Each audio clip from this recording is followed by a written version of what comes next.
Okay, hello everyone. Thank you for joining us for our virtual event, Hiding in Plain Sight, on the evening of International Holocaust Remembrance Day. My name is Rachel Taylor, and I am a programming librarian here at the Scranton Memorial Library. Tonight, we are very pleased to welcome as our guest speaker, Orlene Gallops, the author of the memoir, Hiding in Plain Sight, Bringing Our Jewish Family's Truth to Light.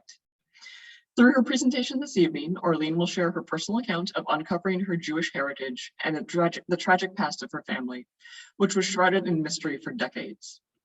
I do ask that everyone please remain muted until the end of the talk. If you have a question before then, you are welcome to enter into the group chat and Orlene will address it when she is able. Thank you so much to Orlene for being with us tonight. And without further ado, here is Hiding in Plain Sight.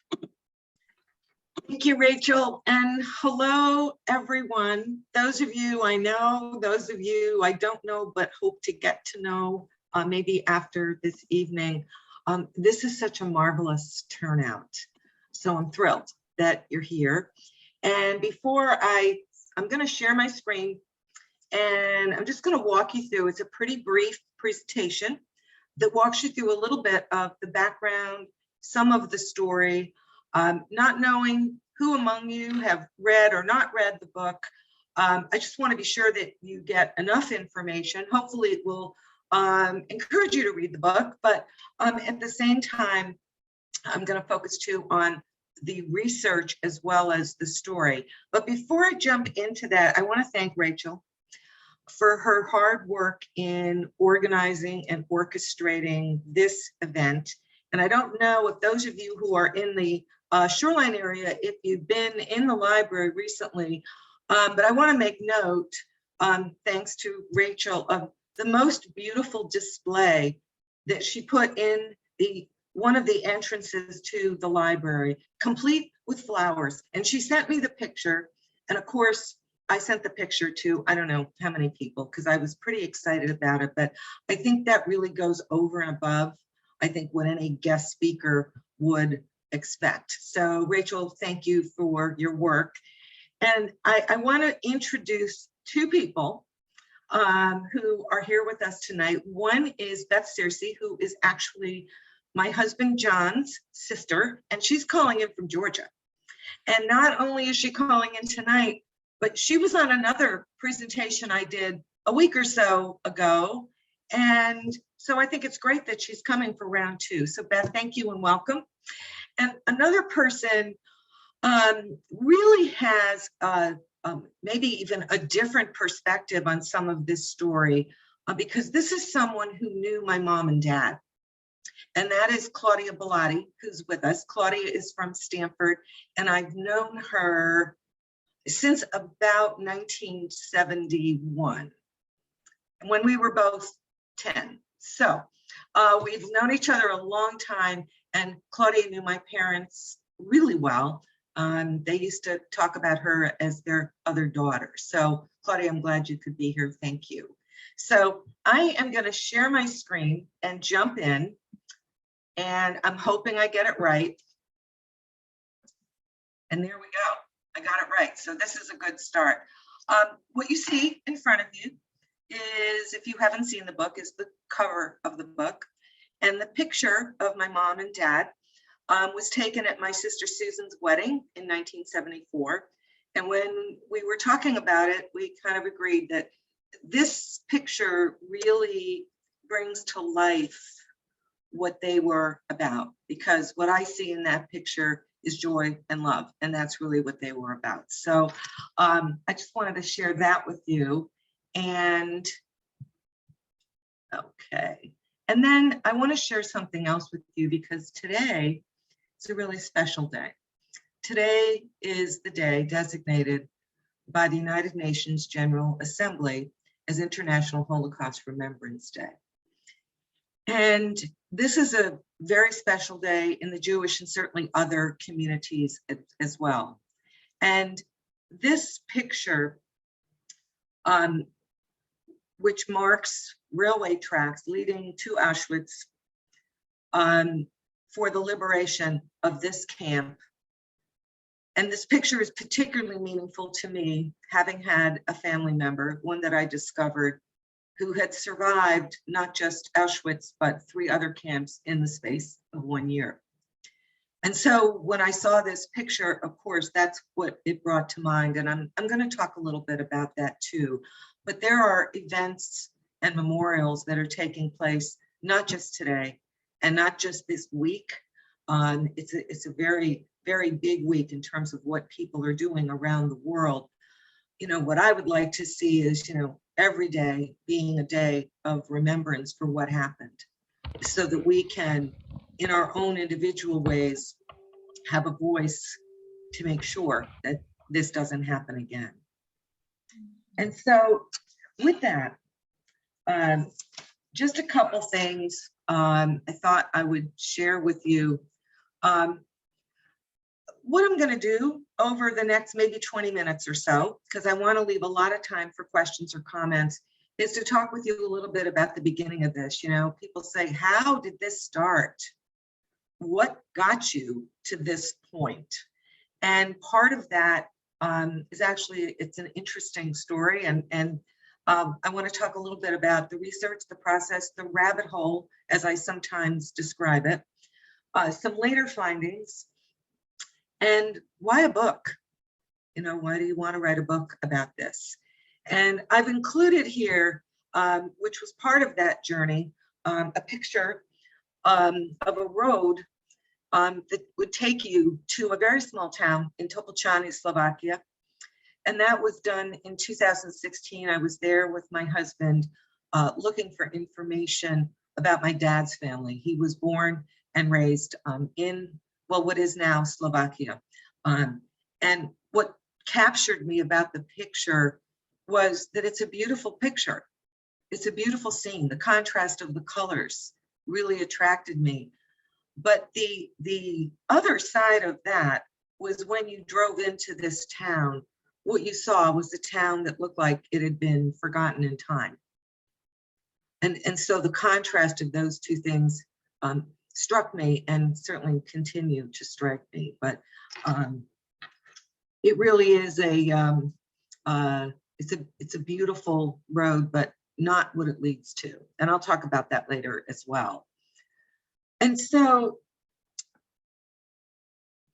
this book is a personal account of discovering my Jewish heritage. I also have a sister. Her name is Susan, and she lives in Annapolis, Maryland. And discovering the past of our family, which literally was shrouded in mystery for decades. We had no idea that our parents were Jewish. It was never discussed. And the book is really a way to weave together about 5 years of research, which was, you know, internet-based, phone call-based, email-based, personal visit-based, and I'll talk about that too. And really in uncovering the things that my family experienced, which I think to say unspeakable loss doesn't even capture it. And that their desire to leave the past behind and start over was another piece that I've come to understand. And I think doing that research and writing about it also helped me understand it even better. And so what started about 5 years ago as a collection of research results, and I will tell you, I have files in my office that some of which appear in the book, but there's this collection of results, documents, discoveries, and this took me down a path I never would have imagined.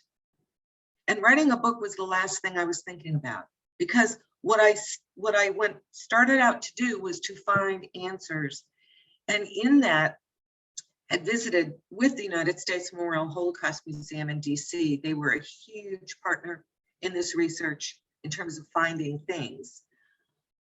But the path that it took, not just the research, but as I looked at all of that, I thought, well, you know, it kind of looks like a book report. I'm just reporting on what I found. What about all these people? And what can I say? Or what should I say about these people? And so that led me to kind of weaving those two things together to culminate in this book.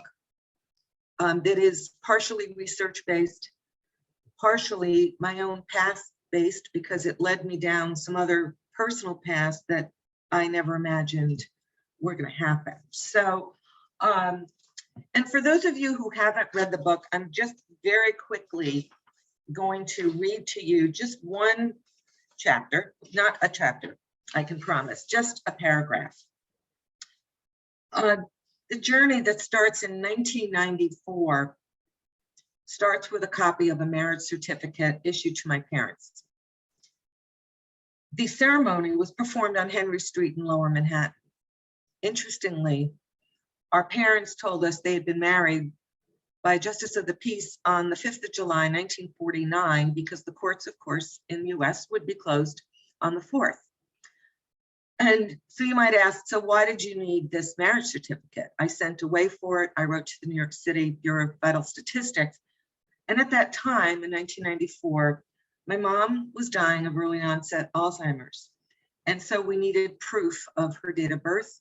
And this was one document that the care facility would accept. And so a few weeks later, my eye was drawn to the bottom of this document, the lower bottom right-hand corner, and it was signed by Rabbi Zeidel Epstein. And I kept looking at this signature. I stared at this signature in this kind of state of disbelief, but also knowing that this was their truth. But I kept saying, how could this be? We were raised, me and my sister, in the Presbyterian Church. We were baptized in the Chevy Chase Presbyterian Church right outside the District of Columbia. And both of us were married, me for the first time, my sister for the first and only time, by that same minister back in the 70s. But there was never a mention of Jewish heritage. So that's kind of the beginning, if you will. And what I want to share with you is a photocopy of this marriage certificate. And if you can see this on your screen, if you look to the left down at the bottom, you'll see Rabbi Epstein's signature. And, you know, there are some administrative data on here, as well as to the right, the name of the groom, the name of the bride. And one of the things we discovered just in this document was that my mother was born in Germany. And we were led to believe that she was born in France. And so that was another piece of information that came to us that we didn't know about. And so this is the document that started the whole past. And so you might say, so that was 94 and this is 2022. What was happening during that time? Well, not a whole lot. At that time, my mom's health and ultimate death were really central in our lives. I was raising my daughter, working full time, getting ready to graduate from grad school. My sister had children and a mother-in-law, so you know, life is busy. And so I didn't think about it too much. And then about 4 years later, because we had discovered some other information in our parents' safe that clearly indicated that our dad, at the very least, was Jewish. I took what I had and I went to visit a rabbi in West Hartford, Connecticut, and showed him what I had. And what I wanted was somebody expert who could say, your parents are Jewish. And that's precisely what the rabbi did. And so, and what he said to me was, there's no doubt here. And in the kindest voice said, what is it that you might want to do with this? And I said, nothing for now. And so that's kind of where it stayed. And it wasn't until 2014, so I'm going to fast forward, that the questions that had been kind of floating around in my mind really started to surface. Why didn't they tell us? Why were we raised in the Presbyterian Church? Why did mom and dad wear big gold crosses? Why did they say things like, you know, and they were pretty outspoken people if you knew them. And, you know, in talking about things we might have learned, for example, in Sunday school, And if you've been to Sunday school, you kind of know what those lessons are. But then to hear a comment that says, well, you know, if you're studying Jesus in Sunday school, he was a teacher, he was a prophet, you should live by those words, but there's no such thing as the Son of God. So that rift was there pretty early, but I didn't really start to think about that until I got into the research, and I'll talk a little bit about that as well. So what happened in 2014 was that I went on to Ancestry.com. Most of you are probably familiar with that. It's a marvelous, marvelous kind of research. And I want to share with you some of the documents, talk a little bit about the process, which if you are involved in family research, I can tell you from my own experience, it's not linear. It doesn't always follow a path of 1, 2, 3, 4. It goes around and around and around. And I also have at the end, and I won't get into that for the purpose of time, I did put together a partial list of my research sources and what the outcomes were. And you're certainly welcome to have them if that would be helpful to you. It just gives you an idea of the variety of places that you might go to find out more information.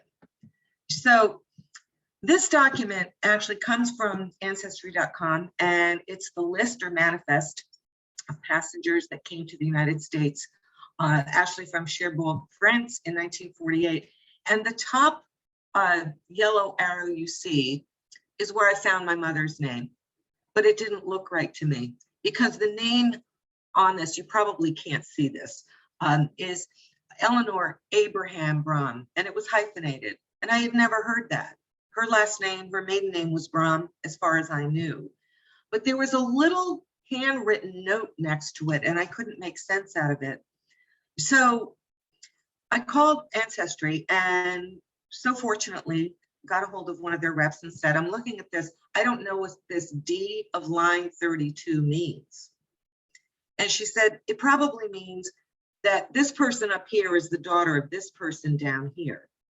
And so I look down and I see the name Irma Millerova, and I know who that is because her name, her former name, Irma Servos, was my mother's stepmother, and that name is on the marriage certificate. And so now that I had that, I was taking that name and I was doing searches and finding as much as I could possibly find, but this was just one document, but it struck me odd about my mother's name because I had never heard that. And I'll get to that. And so just some other examples, and this is a small sampling. I thought these were things perhaps that you might have an interest in. Some we found through the U.S. Holocaust Museum. The one to the left is a document we found in our dad's safe, and there's lots of those documents. And what this does is document his name change. So in 1944, when he was in the British Army, having escaped in 1939 from what was then Czechoslovakia, he changed his name from Ladislav Adler to Larry Allen. And that's the name he went by. And I think when he did that, it was really kind of a signal that the past is gone. It's done. And so we have that we found. And then what you see in the middle is kind of beigey document is something I got from the Holocaust Museum. Interestingly, I had sent them through their website a research request on my dad's parents because I couldn't find anything. I knew their names and that's all I knew. And I couldn't find anything. And for people who know me, I was having trouble with this online thing. So I picked up the phone and I called, and luckily I was connected to one of the researchers, and he went into their database, which at that time wasn't available to me. And he came back on the phone and he was very quiet, almost pensive. And he said, what I did find was a deportation list. And the name on the deportation list is your maternal grandfather, Oscar Abraham. And he went on to tell me about my grandfather's, my mother's father's deportation and ultimate murder by the Nazis. And so that one in particular, because it was one of the first, really felt like it had just happened yesterday. The wash of grief and terror and even the mental image of what happened to him is pretty overwhelming. And in that, through the Holocaust Museum, they also discovered this document over here to your right, where it says Blanca Adler. That's my father's sister, who survived 4 different camps. Unbeknownst to me, we knew her when we were children, and all we knew was that she had come to the US, had been married when she lived in Europe, and was widowed and didn't have children. That's all we knew. And what we also discovered was that her husband Zoltan Donat was also murdered by the Nazis. This is a picture of them that we found later in the research. So this is 4 out of, I don't know, probably could be a couple hundred documents, but these are just examples of things that that we were able to find. And with that in mind, other things we found, and what you see here is just, it's a picture of what we would call the town hall in that town of Topolčany, Slovakia, where my dad was born and raised. And to the left, what you see is a side-by-side picture. To the left is my dad. I don't know how old he was in that picture. It was found later in the research. And right next to it is a picture of my now 9-year-old grandson. When my sister and I first saw these documents, we looked at each other, and because we're sisters, we looked at each other and said, this is remarkable, because it was almost eerie to see these 2 pictures side by side because the resemblance was so strong. And so it was, I look at him and I see my dad. And I think that's a very fortunate thing to have found this picture, because I had never seen one like that. And there's many more pictures, and there's many, many more documents. And I'm just going to talk for a minute and then turn this over for questions or comments. Other later discoveries, and there were many. There really were many documents and pictures of my aunt, my father's sister, and his others. He had another sister who stayed in Europe during the war. And we found other family member pictures, including one of me and my sister. And we had so many questions about her relationship with my dad. And if you've read the book, or you're about to read the book, you'll get a whole kind of chapter on this. My dad and his sister severed their relationship back in the early to mid 1960s. And after that, we really never heard anything about her. And the mention of her name was not greeted positively. And so we don't really know the why. We have some theories about that we've talked to some others about, but we don't really know, and we probably will never know the answer to that question as to why. We don't know how our dad was able to escape Czechoslovakia in 1939. As you know, historically, the world was in a pretty dark place. Europe was in a very dark place in 1939. And we have some theories in the family. One is maybe he was a spy. That was the more dramatic interpretation. Maybe his family had a way to discreetly get him out of the country. Excuse me. Maybe it was because he was a physician and had that level of skill, but he left and he joined the British Army, and that's where he stayed until he moved back to the UK and then came to the US. Another question, and it came up in the research as kind of a surprise, was, who is my mom's biological father? And I'll just tell you a quick piece of that. My mother was raised until she was 13 by her father, Oscar Abraham Brum, and her stepmother, Irma Servos Milorova.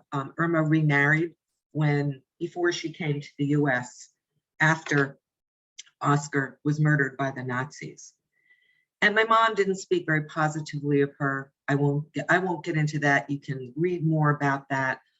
But I wanted to know who her birth mother was. So in an email exchange with the city of Cologne in Germany, because now I knew she'd been born in Germany, and I found out other information online, the actual city. And every country is different about how you get birth information. So in Germany, you have to write to the city. Whereas if you wanted something from Slovakia, which I did, you go through the embassy. So it's really different depending on what the country rules and regulations are. So thank goodness for Google Translate, because the emails were pretty brief, I got my birth mother's record of birth. So now I know her name. I don't know very much about her. I don't know what happened to her. My mother's stepmother was believed to have told my mother that my mother, was the product of a relationship between her father and his mistress. And whether her birth mother was that mistress, I don't know, because there's a time gap from when my mother was born, and this is what brings up the biological father question, to the record that talks about Oscar and Irma adopting my mother. I had never heard that. And that question has yet to be answered. But I think as our databases change every day, whether it's Ancestry, whether it's Yad Vashem, or the US Holocaust Museum, they're changing in very rapid ways. So I leave that for further research. And so all of this, and there certainly is lots more, the why write a book, and I think I said that earlier, not just to report research, but to make sure my family knows this story, to make sure they know who they are, whatever they choose to practice or believe in their own lives, and bring to life the people whose lives were taken from them in the most despicable way. And I'm hoping that that gives not just those people, but other people a voice, and also helps us better understand why this should never be again. And so when we hear people make comments, and we see a lot of that, right? There's a lot of anti-Semitism in this world today. It exists certainly in our country, but it's not limited to our borders. And so when we hear people make a comment, an ethnic comment, a racial comment, you've all probably heard the one that says, oh, well, some of my best friends are, and you can fill in the blank. Those are racist comments, whether it's unconscious bias or whether it's conscious bias, and that's a whole other discussion. But when we hear those things, if we say nothing, we're being complicit. So that's a big piece of why I wrote the book. And what I also discovered at a very personal level is that it took me down a whole path of looking at my own faith and where I am. And I wrote quite a bit about that. So from a growth perspective, it's really been quite the experience. And I've seen places in the world, and I should say thanks to my husband, who was the gentle push to get me to, when he said we should go to Slovakia, and we're going to go to London to the archives to look at military records, and we'll go to the Memorial de la Shoah in Paris, and other places. So having someone kind of walk in that path with me has been huge. And so on the next two slides, and again, I'm not going to review these with you because it's a little after 7 and I want to leave enough time. If you'd like these in the chat box, I posted my email address. Please feel free to contact me.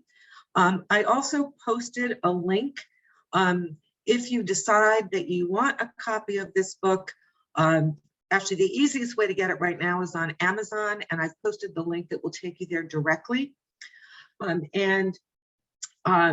You know, if you are local and you want to be in touch with me, I have some copies here as well. But this will just give you an idea, again, of just some of the sources. All of these outcomes are detailed in the book, as well as these two. So I'm going to stop there, and I'm going to stop sharing my screen so I can see all your faces if you care to come back on camera. And I would love to hear